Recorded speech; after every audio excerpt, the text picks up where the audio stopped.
So, Karina, let's start with Poilievre's visit to Sudbury, Ontario. Yes, so he was in Northern Ontario to talk about how to develop and do it more quickly Northern Ontario's Ring of Fire, which is a great source of critical minerals if only we could get to it and extract them. But in light of Donald Trump's comments about not only Canada, which he made to Fox News, but on Pierre Poilievre himself, Poilievre clearly sought fit to bring it up in terms of a response to what was said. So let's back up a moment. U.S. President Donald Trump was on Fox News, and the host, Laura Ingraham, suggested to Trump that the Liberals here in Canada were more likely to win the election now. At least that's what she said based on polls that she was looking at.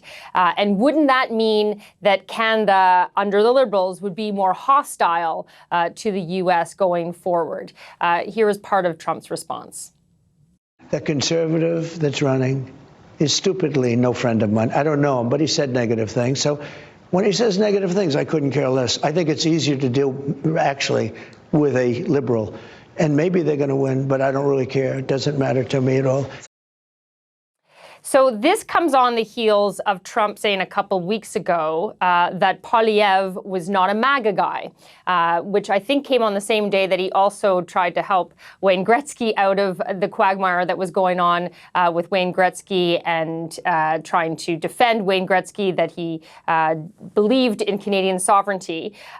So Poilievre at that point responded saying he agreeing with Trump that he was not a MAGA guy and making sure that differentiation was there.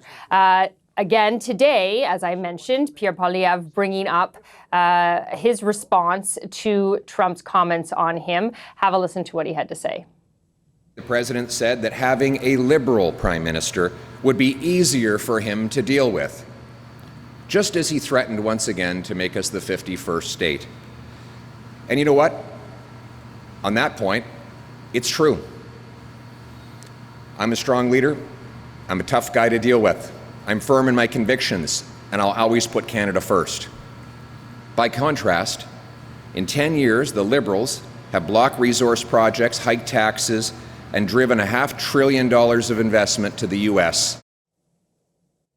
Now, this comes after weeks of the Liberals saying that Pierre Poilievre likes Donald Trump, admires Donald Trump, echoes many of the things that Donald Trump has said. In fact, they've run ads, at least on social media, that show something that Donald Trump says and then something that sounds very similar that Pierre Poilievre says.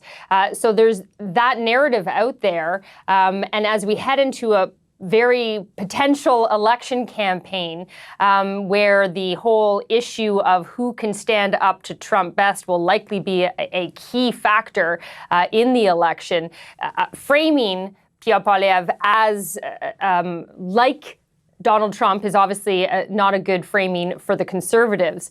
So if voters take Trump at his word, this is not a symmetry that's there, that he doesn't like Pierre Poilievre, and there's nothing to see here. A more cynical voter might see Trump's words more as an effort to help Pierre Poilievre by distancing himself from him. So I leave it to our viewers to decide how they interpret those comments.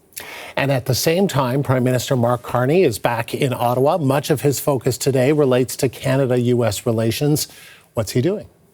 So he is chairing the Prime Minister's Council on Canada-U.S. Relations. That is a group of business leaders, union leaders, former politicians that was convened in January by former Prime Minister Justin Trudeau. Now this will be Mark Carney's first turn to chair that council and discuss obviously his vision and strategy as well as what they think about that going forward in terms of those relations. He is also going to be meeting with his Cabinet Committee on Canada-U.S. relations. And so we do hope to hear from some cabinet ministers going into that meeting this afternoon.